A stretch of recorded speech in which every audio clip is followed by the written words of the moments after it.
안녕하세요. 이제 30대 후반에 들어선 여자입니다. 한 아이의 엄마이기도 하고요.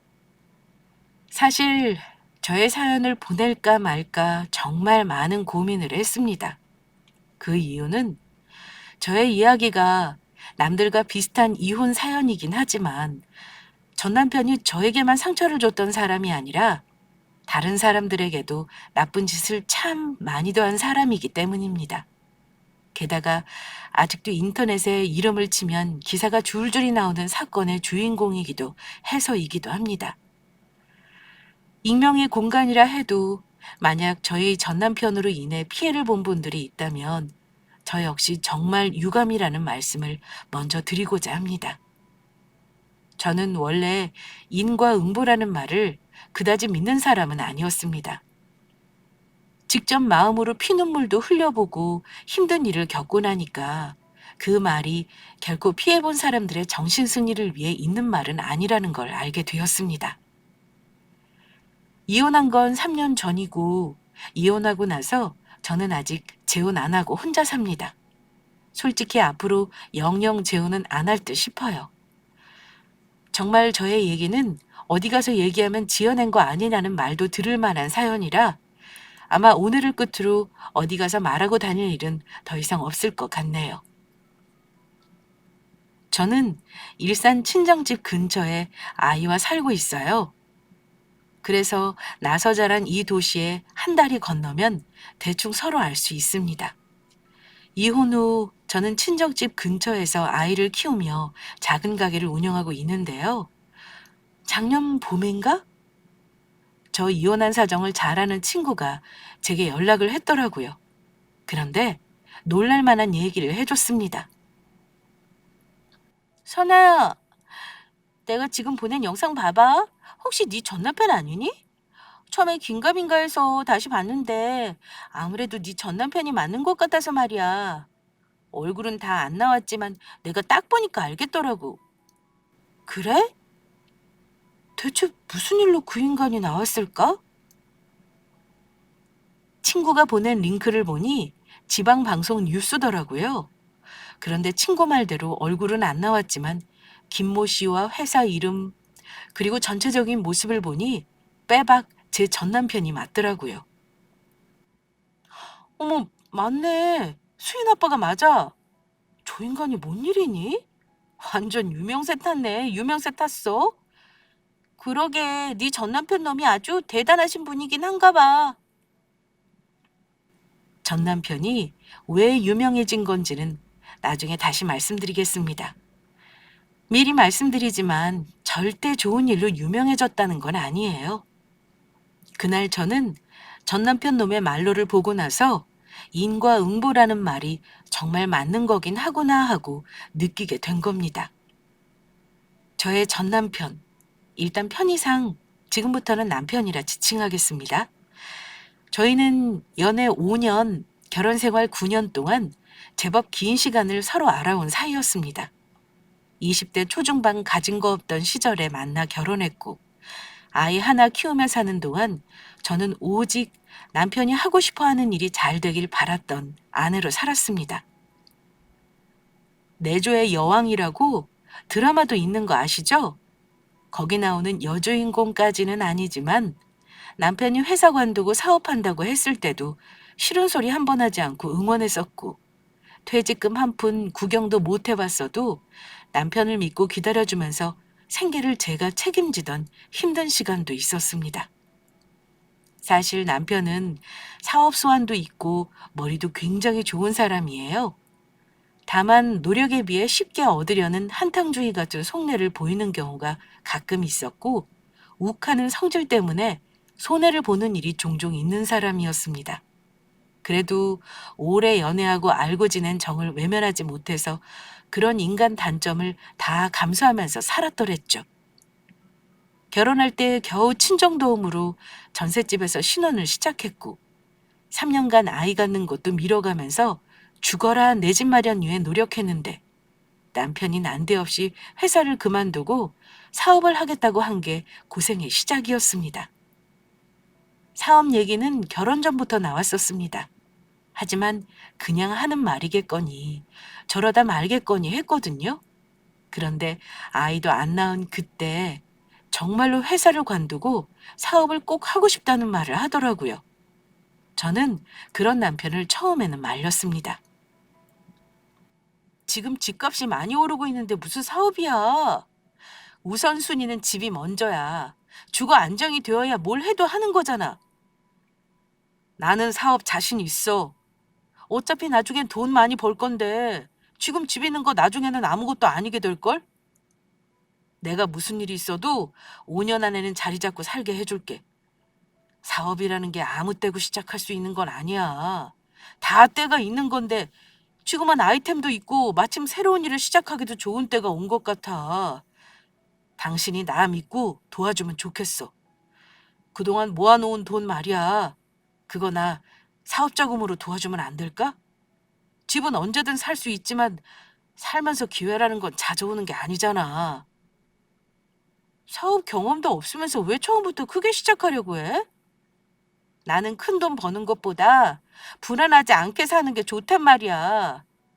우리 집 사는 거 미루면 나중에 못 살 수도 있어.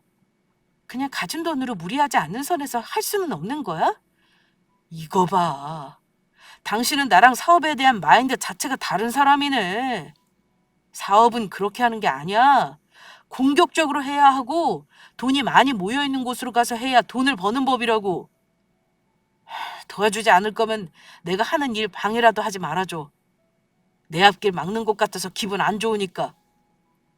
내가 당신 앞길을 왜 막아? 누구보다 당신 잘 되기를 바라는 사람이 내가 아니면 누구겠어? 일단 우리 가진 돈으로 시작해보고 상황 봐서 더 돈 들이자는 거잖아.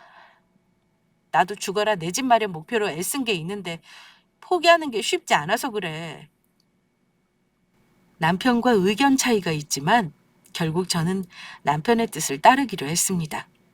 집 마련하는 것도 미루고 남편 퇴직금이며 그동안 모은 돈을 남편 사업자금으로 지원해주게 되었습니다. 어쨌든 저도 저지만 남편이 가장 절박했을 겁니다. 회사 다닐 때보다 더 열심히 살았다는 건 저도 인정합니다. 남편이 사업 시작했을 나이가 벌써 30대 중반이었고 다른 친구들은 좋은 직장에서 다들 자리 잡고 살았을 때였으니 본인도 성공에 대한 열망이 컸겠죠. 처음에 자리 잡는 시간 동안은 저도 금전적으로 힘든 점이 많았어요. 시부모님은 시골 촌부에다 본인들 노후 챙기기 급급하셨기에 남편을 도와줄 만한 여력이 없으셨습니다. 결혼 때도 한 푼 안 도와주신 분들인데 뭘 바라겠어요? 남편이 사업 초반에 생활비를 못 줬을 때는 제가 버는 돈과 결혼할 때 가져갔던 지참금도 조금씩 쓰기 시작했고 아이가 태어나면서 통장에 돈이 없어서 힘든 적도 있었습니다.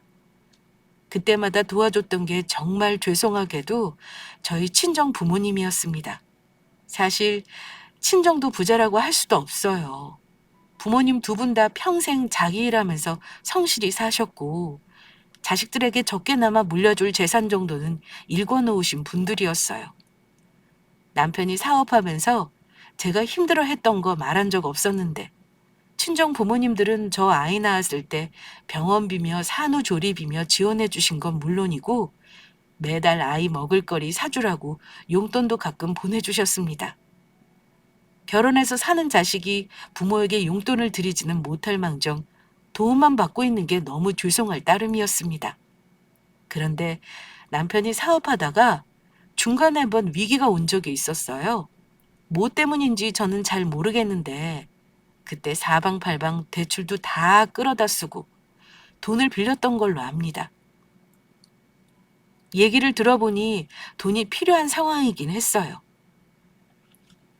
남편 사업체에 납품하던 제조 공장이 부도가 나는 바람에 생산을 다른 곳에서 했는데 제품에 문제가 생겨 곤란을 겪고 있었거든요. 그때 남편이 이러더라고요. 몇 년 동안 제자리 걸음인 거 보니 아무래도 나는 사업으로 성공하기에는 그런 것 같다. 이제는 현타가 오는 거 있지? 그냥 다 정리하고 꼬박꼬박 월급이나 받고 살까? 사업하기 전에 저에게 큰 소리 치던 기백은 온데간데 없이 약한 모습을 보이더라고요. 월급쟁이보다 일은 힘든데 성과가 크지 않으니 아마도 번아웃이 온 듯 싶었습니다. 당신 큰 소리 치던 모습은 다 어디 가고 이렇게 약해진 거야? 나랑 우리 딸이 당신만 믿고 사는 거 알면서 이래? 힘들어도 다 지나갈 일이고 어떻게든 해결될 일이야. 방법을 찾아봐야지 그만둔다는 말은 하지 마. 필요한 돈이 얼마나 되는 거야? 차근차근 풀어가 봐야지. 당신한테도 미안하고 애한테도 미안해서 그러지. 내가 능력이 없어서 고생시키는 건데 너무 자존심 상한다. 실패 없는 성공은 없는 거야. 망한 것도 아니면서 왜 그래? 당신은 잘 될 거야. 힘내. 저는 힘들어하는 남편을 일단 다독거렸습니다. 그리고 남편에게는 말하지 않고 친정 부모님께 정말 떨어지지 않는 입으로 돈 부탁을 했더랬습니다. 소도 비빌 언덕이 있어야 비빈다고 하죠. 일단 남편에게 필요한 돈이 친정 부모님께는 있을 거라고 생각했습니다. 지금 말씀드리면서도 참 저도 철이 없었던 것 같습니다. 남편 사업자금 대주자고 친정 부모님께 손까지 벌린 나쁜 딸이 바로 저였네요. 하지만 친정 부모님은 제 부탁을 흔쾌히 들어주셨습니다. 욕먹을까봐 미리 말씀드리면 그 당시 저희 친정엄마가 빌려주신 돈은 수도권 어지간한 집 한 채를 살 수 있는 돈이었습니다. 돈은 이럴 때 쓰라고 있는 거야. 엄마 아빠가 돈 허튼 데다 쓰는 거 본 적 있니? 살다 보면 힘들 때가 당연히 있는 거고 나중에 보란 듯이 또 좋은 날 올 거다. 지금 힘들다고 너무 절망할 것도 없고 낙담하지 말어. 나중에 돈 많이 벌어서 엄마 아빠한테 받은 거 꼭 갚을게. 정말 고마워요. 그래, 나중에 제일 비싼 이자 져서 꼭 갚어. 알겠지? 물론 남편이 사업이 나아지면 살면서 매달 갚는 조건으로 빌린 거긴 했어요. 그래도 그 덕에 남편이 위기를 극복하고 사업을 번창할 수 있었다고 분명히 말씀드릴 수 있습니다. 무슨 일이든 때가 있다고 하더니 남편 하는 일도 그때부터 날개를 달기 시작했습니다. 마침 언론에서도 남편이 하는 업종에 대해 보도를 하면서 그야말로 하루아침에 남편 사업은 돈벼락을 맞게 되었다고 해도 과언이 아닙니다. 사업이 잘 되면서 빚도 금방 갚았고 대출 없이 집을 살 수 있는 돈도 통장에 쌓였습니다. 그때만 해도 남편은 저에게 고맙다는 말도 했고 집을 공동명의로 해주기도 했어요. 저는 다니던 직장을 그만두고 아이 육아와 살림을 하기로 했고요. 남편 사업이 잘 되니 당연히 저도 좋았죠. 친정 부모님께 수월하게 돈도 갚아나갔고 그동안 부모님 덕 본 거 갚아드리려고 노력 많이 했습니다. 미뤘던 가족여행도 가고 친정 부모님께 용돈도 드렸고요. 1년 사이에 갑자기 소득 수준이 이전과는 완벽히 변하게 되었습니다. 소득 수준이 달라지니까 저는 변한 게 하나도 없는 것 같은데 세상이 변한 것 같았습니다. 주변 사람들이 시기할까봐 자랑도 못했는데 어쨌든 그 정도로 매달 들어오는 돈이 예전 소득에 비해 20배는 늘었던 것 같습니다. 남편이 사업 시작한 지 5년 만에 강북에 살던 저희는 강남으로 이사까지 하게 되었고 남편은 간혹 성공한 창업가로 언론에 나오기도 했습니다. 연 매출 30억이 넘어가면서 코스닥 상장도 했고 코스닥 상장까지 했으니 그야말로 남편의 사업은 승승장구였죠. 그때만 해도 남편은 자기 성공이 다 저의 덕이라며 공지사를 하기도 했습니다. 내가 성공한 건 90%는 다 당신 덕이야. 몇 년 동안 내가 힘들게 해서 당신 고생 많이 한 거 나 다 알아. 이제는 사모님 소리 들으면서 살게 해줄게 여보. 당신도 그동안 하고 싶었던 거 다 하고 살아. 말만 들어도 좋다. 그래도 사람이 잘 될 때일수록 미래를 대비해야 하는 거잖아. 당신은 물 들어올 때 열심히 노져. 나는 차곡차곡 우리 재산 불려놓을게. 이제는 당신도 마음 편히 쓰고 살아도 돼. 당신은 그럴 자격 있어. 그때 처음 큰돈을 만지기 시작했는데 저 역시 남편이 잘 나가니 너무 좋았습니다. 확실히 경제적인 부분이 윤택하면 싸울 일도 다 참아지게 되더라고요. 하지만 남편은 소득에 비례해 점점 바쁜 사람이 되어갔습니다. 하지만 얻는 게 있으면 잃는 게 있는 법. 남편 사업이 바빠지고 한 해 두 해 지나면서 이상하게도 저와 남편은 사이가 점점 소원해지고 있었습니다. 처음 돈 벌릴 때는 신나하던 사람이었는데 뭔지 모르게 거만해지다 못해 기고만장해지기 시작했어요. 한 번은 우리 친정아버지 생신을 앞두고 있을 때였는데요. 우리 가족은 무슨 일이 있어도 가족 구성원 생일은 제대로 챙겨주자는 주입니다. 저 역시 어릴 때부터 그런 환경에서 자랐고 시부모님이 아무리 시골 촌부라 해도 내려갈 수 없다면 꼭 전화라도 드리고 용돈은 늘 챙겨드렸어요. 그런데 남편은 1년에 명절 제외하면 몇 번 있지도 않은 그 가족 모임에도 나오기 싫어했습니다. 저희 친정 부모님은 김서방이 바쁜 거 다 이해하죠. 어쩔 때는 바쁜 사람이 뭐하러 오냐고 오지 말라고 하시는 분들입니다.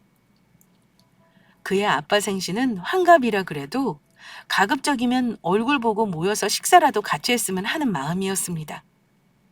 그래서 남편에게도 한 달 전부터 시간을 비워놓으라 얘기해놨고 확답도 받아놓았어요. 그런데 호텔에 예약까지 해놓은 당일날 아침에 급한 일정이 생겨서 못 가겠다는 겁니다. 정말 바쁜 일이라면 어쩔 수 없다 생각은 하면서도 서운하더라고요. 그래서 부탁만 했어요. 당신 못 오는 건 우리 부모님께 잘 말씀드릴 테니까 시간 내서 아빠한테 전화 한 통만 들려줘. 아빠가 당신 오랜만에 얼굴 본다고 너무 좋아하셨거든. 그 정도는 해줄 수 있지? 그랬더니 건성으로 알았다고 대답은 하더라고요. 그날 어쩔 수 없이 남편 없는 아빠 환갑 기념 생신잔치를 하고 제가 아빠에게 슬쩍 물어봤습니다. 아빠, 오늘 김서방이 꼭 오고 싶어 했는데 못 와서 너무 죄송하댔어요. 그래도 아빠한테 전화 왔었죠? 아까 전화 드린다고 했거든요. 그런데 아빠가 서운한 표정을 지으면서 그래? 김서방한테 전화 없었는데? 괜찮다. 바쁘면 그럴 수도 있는 거지. 아무튼 오늘 네 덕에 좋은 데서 맛있는 거 많이 먹었구나. 이렇게 말씀하시는 겁니다. 남편이 못 온다는 말에 전화 한 통만 하라고 부탁까지 했건만 그게 뭐 그리 어려운 일이라고 전화를 안 했나 싶어서 남편에게 너무 서운했습니다. 그래서 남편에게 싫은 소리를 좀 했어요. 당신 아무리 바쁘다고 해도 이건 사람 성의 문제 아니야? 그래도 장인어른 생신 때 전화 한 통 정도는 드릴 수 있는 거잖아. 중간에 커피 마시고 화장실 갈 시간에 잠깐만 시간 냈으면 되는 건데 그걸 못했다는 거 그냥 하기 싫어서 안 했다는 걸로 들려. 사람이 바쁘다 보면 아예 잊을 수도 있는 거야. 전화 한 번 안 한 걸 가지고 뭘 그리 피곤하게 굴어. 나 정말 바쁘고 머리 아픈 사람이야. 집에 와서는 말 안 하고 가급적 쉬고 싶다고. 당신 설마 예전에 나한테 장인어른이 돈 빌려준 거 가지고 생색내고 싶어서 그러는 거야? 공짜로 쓴 것도 아니고 잘 갖고 있는 거 당신도 잘 알잖아. 내가 장인어른 생신날 전화 한 번 안 했다고 이런 소리까지 들어야 하는 거야? 당신 사람 자꾸 치사하게 만들지 마. 우리 부모님은 당신 도와준 걸로 생색내고 싶어 하는 분들 아닌 거 당신이 더 잘 알잖아. 내가 서운하다고 하는 거 왜 본질을 자꾸 흐리려고 해? 당신이 성의가 없고 우리 가족의 예의가 없다는 거 그게 문제라고. 당신 예전에는 안 그러더니 점점 사람이 변하는 것 같아. 개구리 올챙이적 시절 생각 못한다는 말 딱 당신 두고 하는 말인 거 알아? 뭐? 당신이 지금 누구 덕에 지금 호의호식하고 사는 건지 몰라서 그런 말을 해? 그날 남편과 다툰 건 시작일 뿐이었습니다. 남편은 전과는 달리 우리 가족과 저나 아이 문제는 거의 신경 쓰고 살지 않았습니다. 집에서도 거의 핸드폰을 손에 놓지 않고 자기 회사 주식이 얼마나 올랐는지만 관심을 두었고 만나는 사람들과도 투자 얘기와 돈 얘기만 하기 일쑤였습니다. 남편은 소득과 비례해 점점 바쁜 사람이 되어갔습니다. 그즈음 저와 남편은 사이가 점점 소원해지고 있었습니다. 남편은 일 때문에 스트레스가 많은지 집에 오면 아무것도 하기 싫어했고요. 아이는 아이의 엄마가 보는 거라면서 저에게 모든 걸 밀었습니다. 주말에 아이랑 좀 놀아달라고 하면 5일 동안 힘들게 일했기 때문에 쉬어야 된다고 하기 일쑤였고요. 아이에게 애정이 없지는 않은 것 같은데 또 놀아주기엔 귀찮은 것 같았어요. 주말마다 매번 집에서 쉬기만 하는 건 아니었고요. 주말에도 일 때문에 출장을 가면 하루 이틀 외박을 할 때도 많았습니다. 제가 느낀 남편의 문제는 큰돈을 만지게 되면서 사람 인격 자체가 변해가기 시작했다는 겁니다. 돈을 쫓기 시작하니 사람이 예전과 달라지는 걸 확연히 느낄 정도였습니다. 웃긴 건 그렇게 돈을 벌면서도 우리 친정 부모님께 빌린 돈은 찔끔찔끔 갚기만 하고 갚으려 하지를 않았습니다. 제가 먼저 우리 부모님 돈을 갚아달라고 하면 남편은 싫은 기색을 하며 그 돈은 한 번에 드리면 되잖아. 지금 돈이 없어서 안 드린 것도 아닌데 왜 빚쟁이처럼 그래? 이렇게 말하며 저를 머쓱하게 만들었습니다. 물론 저도 돈이 없는 게 아니라는 건 알고 있었습니다. 지금 생각하면 아마 남편은 갚을 돈이 있어도 우리 부모님께 빌린 돈은 우선순위에 없었던 것 같아 그랬던 것 같다는 생각을 합니다. 어쨌든 저는 남편이 하는 사업 내용을 알고는 있었지만 전혀 관여는 하지 않고 있었는데요.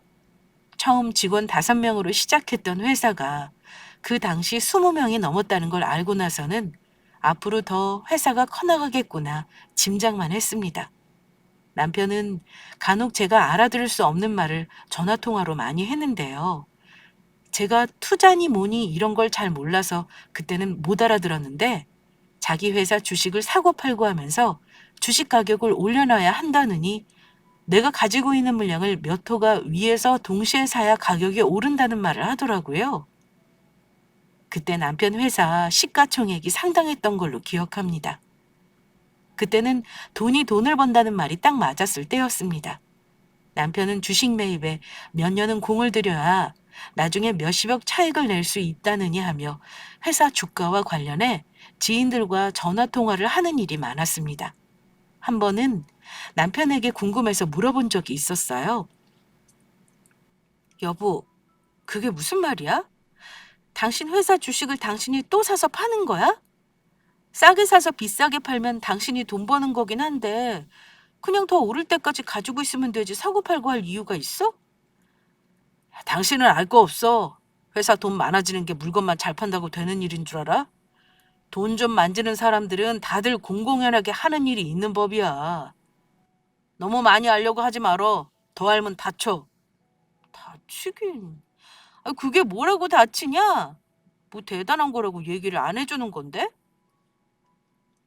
저는 남편이 농담으로 말하는 소린 줄 알았습니다.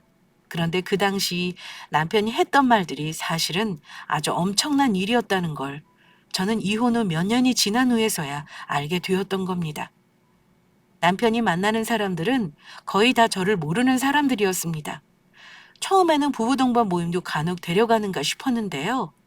나중에 골프를 치거나 해외 갈 일이 생길 때는 더 이상 저나 아이를 동반하지 않고 혼자 다니기 시작했습니다. 저는 남편이 바빠서 가정에 소홀한 건 참을 수 있었습니다. 하지만 그즈음 남편은 예전과는 전혀 다른 사람이 된 것처럼 굴기 시작했습니다. 저는 살면서 남편이 다른 데다 눈을 돌릴 거라고는 한 번도 생각을 해본 적이 없었는데요. 그때 처음으로 남편이 이상하다고 생각했습니다. 물론 대놓고 자기 바람 피운다, 다른 여자 만난다 이렇게 말을 한 건 아닙니다. 하지만 여자의 촉은 무섭다는 게 정말 맞는 말인 게요. 남편 하는 짓이 그냥 가정에 소홀해져서 하는 행동이 아니라는 느낌이 딱 오더라고요. 웃긴 건 뭔 줄 아세요? 남편 스스로가 딱히 저에게 숨기려고 하지 않았다는 겁니다. 그러다가 우연히 남편 노트북에서 남편이 여자와 연애를 한다는 걸 제 눈으로 직접 보고 말았습니다. 저는 그때까지도 남편의 사생활을 거의 모르고 있었습니다.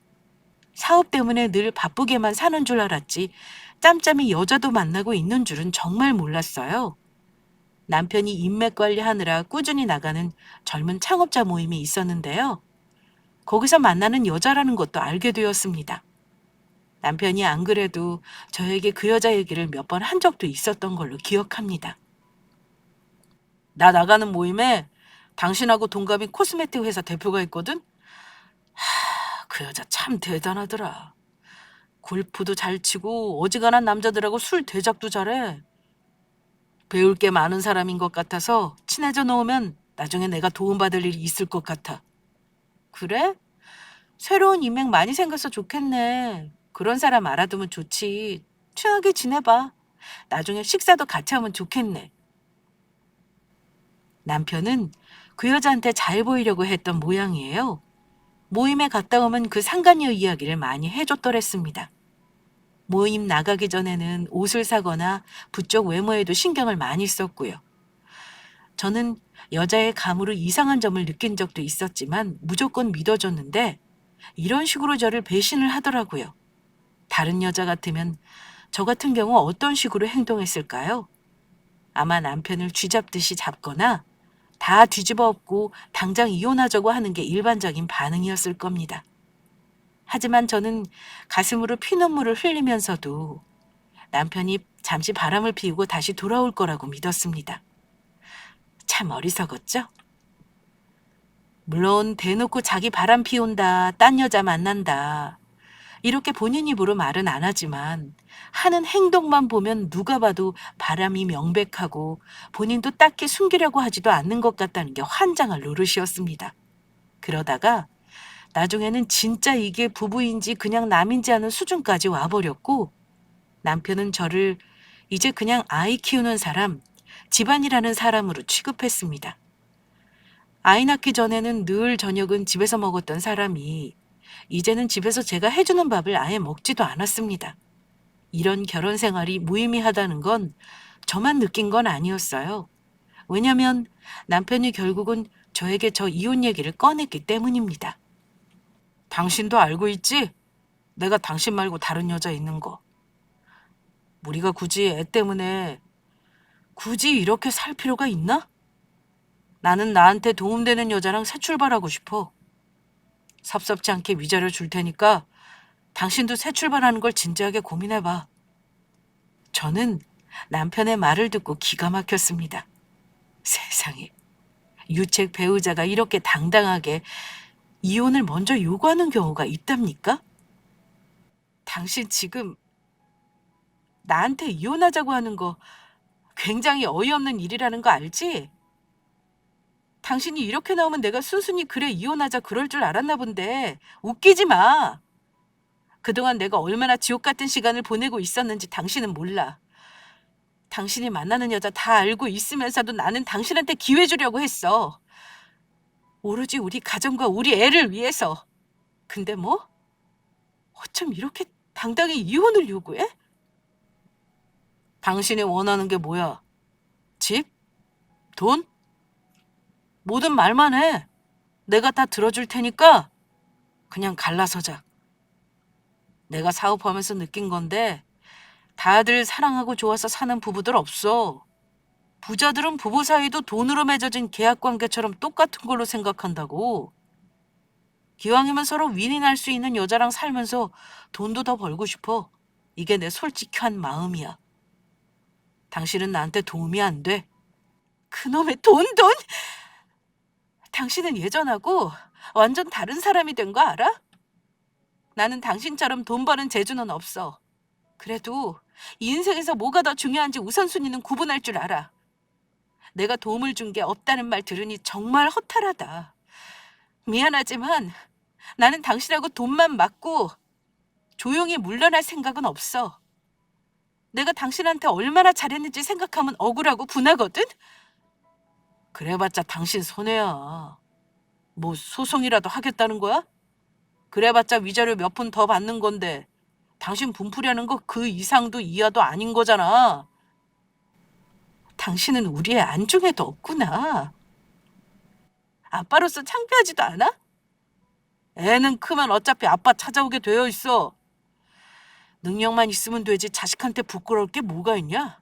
자식보다는 내 삶이 중요한 거야. 남편은 이런 개소리를 하며 저에게 조용히 이혼할 것을 종용했지만 저는 너무 억울하고 분해서 남편 뜻대로 해주지 않을 작정이었습니다. 내가 끝까지 이혼 안 해주고 있으면 상간녀랑 새 출발도 못할 테니 별거를 하는 한이 있어도 이혼만은 안 해줄 거라 다짐했었어요. 남편은 저에게 이혼을 요구하고 나서는 보란 듯이 자기 짐을 챙겨 집을 나가기까지 했습니다.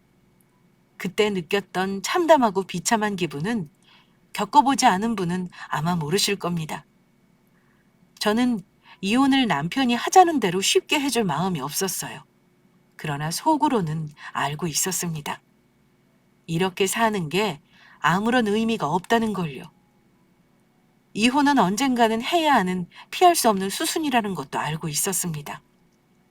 그저 정리할 시간이 필요했던 거고 마지막 남은 자존심 때문에 남편에게는 그렇게 말한 거죠. 하지만 그렇게 버티는 게 의미가 없는 짓이라는 걸 얼마 지나지 않아 깨닫게 되었습니다. 남편 놈이 그때부터는 막 나가기 시작하더라고요.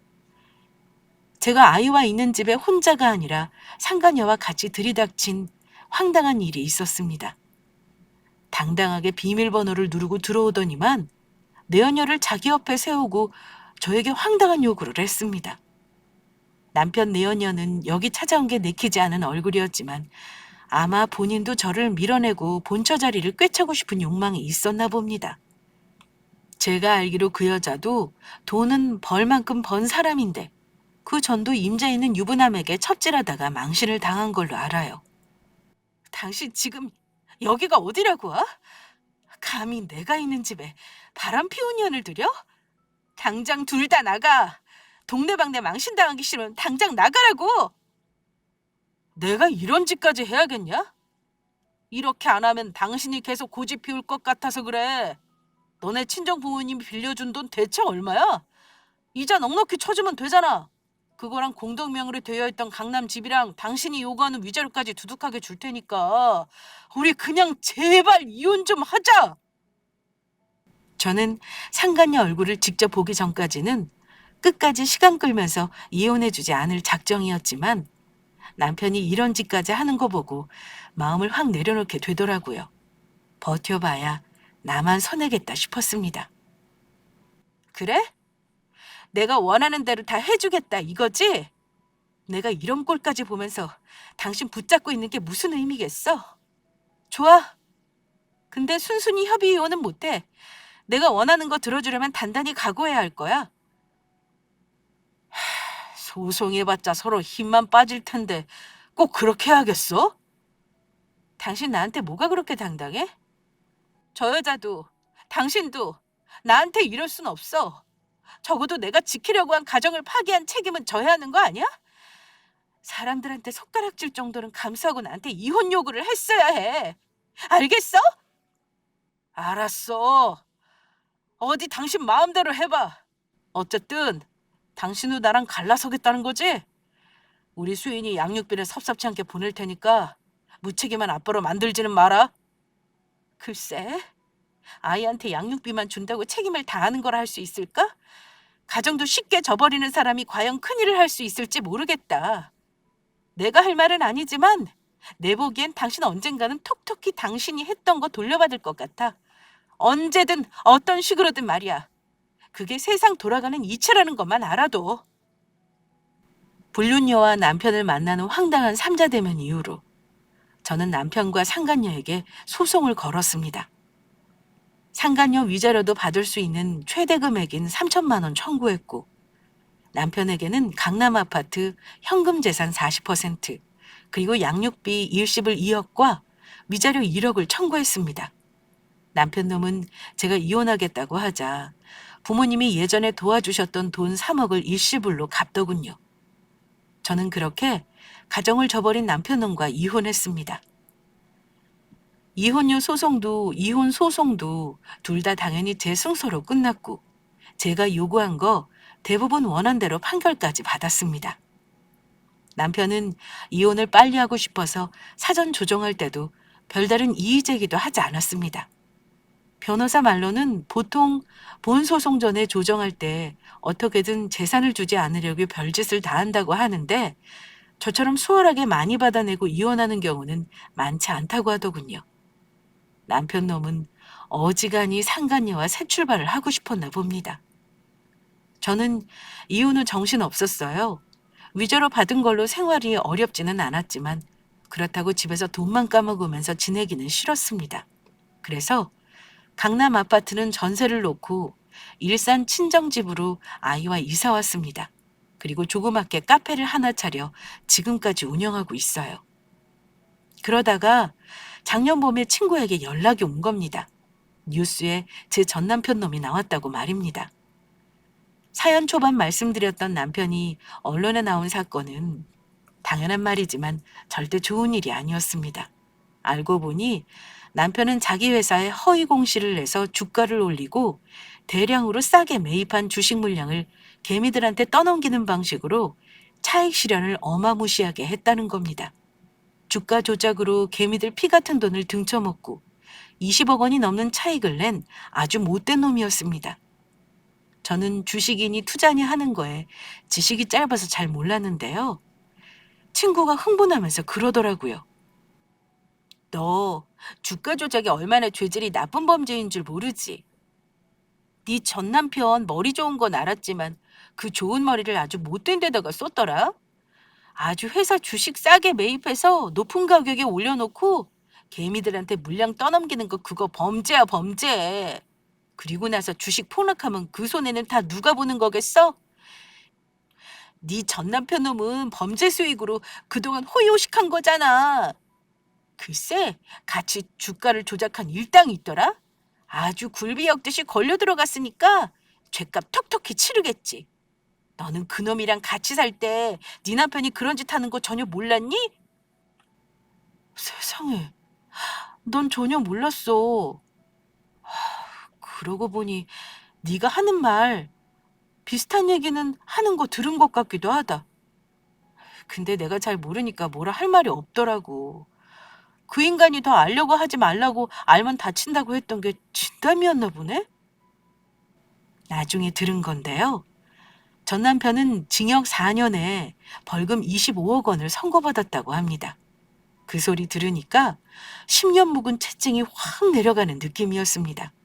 사실 전 남편 소식은 건너 건너 전해 들은 게 아니라 황당하게도 전 남편 엄마, 그러니까 제 전 시어머니에게 전해 들은 겁니다. 전 남편 놈을 뉴스에서 보고 나서 얼마 후에 전 시모가 연락을 했더라고요. 시골 촌부지만 아들이 돈 많이 벌면서 땅도 사고 집도 새로 올리고 어깨가 잔뜩 올라가서는 다 아들 덕이라며 제 공은 하나도 없다고 하셨던 분이거든요. 이혼할 때도 아들이 버는 돈 펑펑 쓰고 살고 싶으면 남자가 밖에서 여자 100명이랑 자고 들어와도 눈 감고 살라던 분입니다. 당연히 좋은 마음은 전혀 남아있지 않아요. 그런데 저에게 그런 허튼 소리를 했던 전 시모가 죽는 소리를 하더군요. 수인 엄마, 너 혹시 우리 아들 소식 들은 거지? 다 알고 있을 테니 내가 부탁 하나만 하자꾸나. 우리 아들이 지금 사정이 많이 안 좋아. 그동안 번 돈 어디로 갔는지 알 수가 없다. 근데 벌금이 20징역 살고 벌금까지 내라는데 어쩌겠어. 혹시 네가 이혼할 때 집 받은 걸 좀 팔아줄 수 없겠니? 현금이 있다면 그걸로 도와주면 더 좋고. 이혼한 저에게 대체 왜 저런 부탁을 하는지 모르겠지만 아마 나름 절박한 상황이었던 걸로 짐작할 뿐입니다. 어머니, 죄송한데요. 저는 어머니 아들하고 진작에 인연이 끝난 사람인 거 아시잖아요. 저한테 그런 큰 돈을 달라고 하는 거 솔직히 어이없네요. 어머니 아들이 좋아하던 여자 있어요. 그 여자도 돈 많은 여자니까 그 여자한테 달라고 하세요. 왜 이혼해서 남난된 저에게 이러시는지 모르겠네요. 그런데 시모가 머뭇거리며 이러더라고요. 아, 내가 오죽하면 수인애미 너한테 전화를 다 했겠니? 그녀는 진작에 아비 잡혀 들어가는 거 보고 돈 챙겨서 도망갔다. 경찰에서도 그냥 찾고 있어. 나는 잘 모르겠지만 뭐가 얽혀 있다고 하더구나. 내가 너 말고 누구에게 말하겠어. 지난 가을부터 나는 우리 아들이 붙여주는 돈 받은 게 하나도 없어. 필시 그때부터 뭔 일이 있었던 게지. 일단 급한 불은 꺼야 하니까 이번 한 번은 수인이 아빠라는 거 생각해서 네가 좀 도와다오. 아이 아빠라는 이유 하나로 너무나 당당하게 그 인간 앞으로 나온 벌금 25억을 요구하시더라고요. 더는 시모 말을 듣고 있을 이유가 없었습니다. 어머니, 앞으로 또 이런 일로 연락하시면 그때는 예의 같은 거 안 차릴 거니까 명심하세요. 어머니 아들이 어떤 놈인 줄 아세요? 아이 아빠 노릇 양육비 일십을 준 걸로 포기한 사람이에요. 게다가 저랑은 완전히 남남이고요. 저는 어머니 아들 도와줄 하등의 이유가 없다고요. 어머니 아들이 사랑한 그 여자한테 가서 얘기하시고 다시는 연락하지 마세요. 아이고, 내가 정말 이놈 때문에 못 산다. 그러게 내가 아무리 톤이 좋다고 초강지쳐 버리면 죄 받는다고 그렇게 말했건만 여씨 같은 년이랑 못된 놈들하고 남 등쳐먹을 궁리만 하더니만 자기 인생을 아주 망쳐버렸구나. 이걸 어찌 수습해야 하니. 그러게 멀쩡히 하던 사업이나 잘할 것이지 뭐하러 문어발식 경영을 해서는 온 가족이 다 길거리에 나앉게 만들었나 모르겠다. 너랑 이혼만 안 했으면 떳떳하게 큰 소리 뻥뻥 치고 살았을 텐데 내가 정말 이놈 때문에 못 산다 못 살아.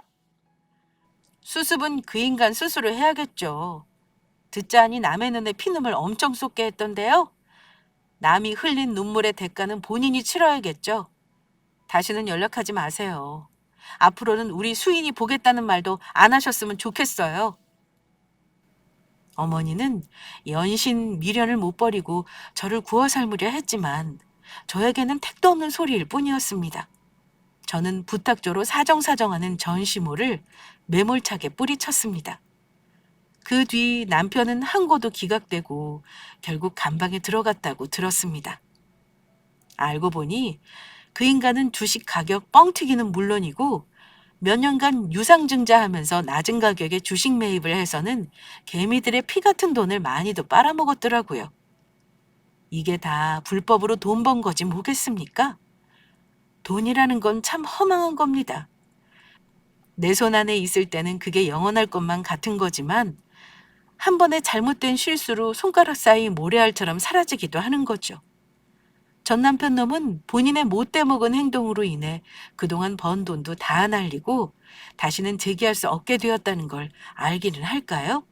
그리고 어려울 때 옆에 있어줬던 사람을 배신하면 결국 자기가 돌려받는다는 것도 알까요?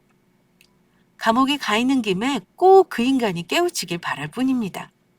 혹시나 조강지쳐버리고 상간녀와 새 출발하고 싶은 정신 나간 남자분들이 있으시다면 제발 정신 차리라고 말하고 싶습니다. 제가 그랬죠? 저 역시 인과응보라는 말을 그리 믿는 사람은 아니었다고요. 하지만 마흔이라는 나이에 목전에 두고 있는 지금은 확실하게 말할 수 있습니다. 인과응보는 반드시 있다고 말입니다. 남에게 못된 짓 하면 살면서 언젠가는 자기가 한 짓 되돌려 받는다는 건 진리더라고요. 사람은 나이 먹으면 자기 얼굴에만 책임을 져야 하는 게 아니라 그동안 살아왔던 자기 행동에도 책임을 져야만 한다는 거 말씀드리며 저의 부끄러운 이혼 이야기는 마무리하겠습니다. 끝까지 경청해 주신 구독자분들께 감사드립니다.